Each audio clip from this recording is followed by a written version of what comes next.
And as the Taliban unveil their new government, women taking to the streets, alleging Pakistani interference, the world is watching from afar. But Afghan singer Aryana Sayeed also skeptical of the future under Taliban rule. She was in Kabul when the Taliban took over on August the 15th, spending hours at that airport trying to get out, finally escaping on a flight C-17 with thousands of others from Afghanistan. These are some of the pictures she has provided to us, and she joins us now to talk a little bit more about her experience. Aryana, thank you for taking the time to come on CTV News today. What do you make of the protests we're seeing in Afghanistan? Well, hello to you and hello to Canada. Well, I'm quite thrilled to see women standing up for themselves finally. And, this obviously shows us that the women of today in Afghanistan are not the women of 20 years ago. And it's quite amazing to see how they demonstrated on the streets today. Unfortunately, most of them were beaten up by Taliban, and then they were taken hostages and locked up in a basement. Eventually, it was quite unfortunate. And this is when the world is watching. While the world is watching, they're doing this. Imagine when the world actually looks away. This is quite scary, but I'm quite happy to see how they're asking for their rights and how they are standing up for themselves. As a pop star, as a women's rights activist, as an entertainer, you are high profile. I'm curious, how difficult was it for you to actually leave your country? It was extremely hard, extremely hard. We literally, had to escape in a really, really hard situation where our car was stopped by, a Taliban checkpoint, and we passed through like 5 Taliban checkpoints at 1 o'clock at night, and then we had to walk through thousands of people, and we had to run through bullets. But eventually, we were, one of those lucky ones who actually made it out.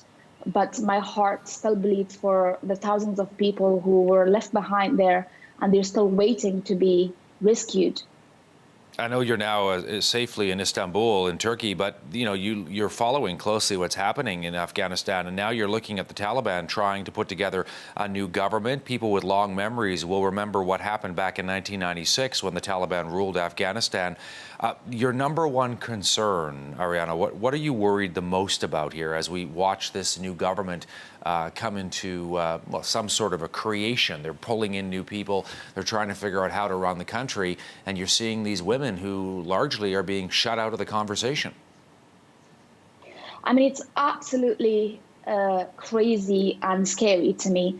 I mean, you can see, a bunch of terrorists are trying to take over the government. For example, the head of Interior Ministry today is a very dangerous, member of the Haqqani group who were linked to Al-Qaeda before.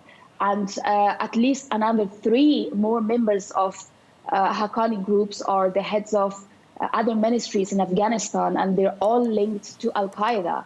And this is quite concerning and quite scary for all of us, and it's not acceptable for any as Afghans out there. And in this new government, people don't even have anything to say in it. They're just imposing things on people, and they are forcing them to accept it.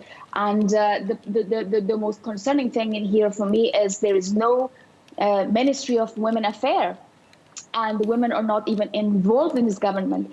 And it's quite, concerning. And I really, really hope that the international community would actually, wake up and they help Afghan people, the Afghan nation. And I hope that they do not recognize Taliban officially as the new government, because they're actually a bunch of Pakistani terrorists who have taken Afghanistan over, and they're trying to rule. Speaking of the international community, you know that the United States does have control over a lot of money that the Afghan government, the prior government, had and was holding in reserve in the United States. There are also many countries that donate aid money to Afghanistan. Do you think that the U.S. and those other countries should hold that aid, hold that money effectively hostage to try and pressure the Taliban? Because there are those who say that is only going to hurt the Afghan people. Absolutely. I mean, that's the only way. We know for sure by now that first of all, Taliban are getting funded by Pakistan, and Pakistan has been getting funds from the international community, including USA and UK. And obviously, if they, ISI Pakistan, they are being funded. And funds are cut by the international community. Obviously, they will have no funds to further, power Afghanistan. And I think that's the only way left, and I really hope that they actually do that. Aryana, one other question. What would have happened to you if you had chosen to stay in Kabul? Well, I obviously, I was already a target because of the fact that I was a female singer in Afghanistan, and that's against Taliban rule. And also, I was a women's rights activist, and I've been actively, working in Afghanistan, and I've been very vocal and outspoken about, women's rights and how, we shouldn't accept Taliban and things like that. So, I mean, if I was in Afghanistan and I was really scared of being caught alive by them, and then I don't know what they would have done to me. I'm not sure, but definitely they would have made an example of me for sure. Do you have sort of an overpowering sadness about the future of your country as you watch this unfold in real time? You are safe, but so many others are not. I absolutely, yes. I mean, my heart is aching right now. I'm following news every day since the time I wake up until I go to sleep.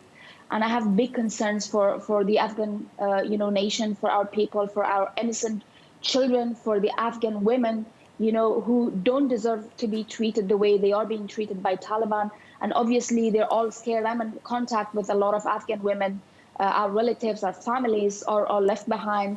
The women who actually studied during the past 20 years, they achieved things. And now, all of a sudden, all those achievements and everything will be taken away from them, in a blink of an eye. And it's just so unfair and cruel, and so I'm really concerned and really worried, really worried. Aryana, I want to thank you for taking some time to come on the program from Istanbul. I know it's late where you are, but it's so important to get the message out. We salute your courage getting out and all the work you continue to do on behalf of your country. Thanks for having me.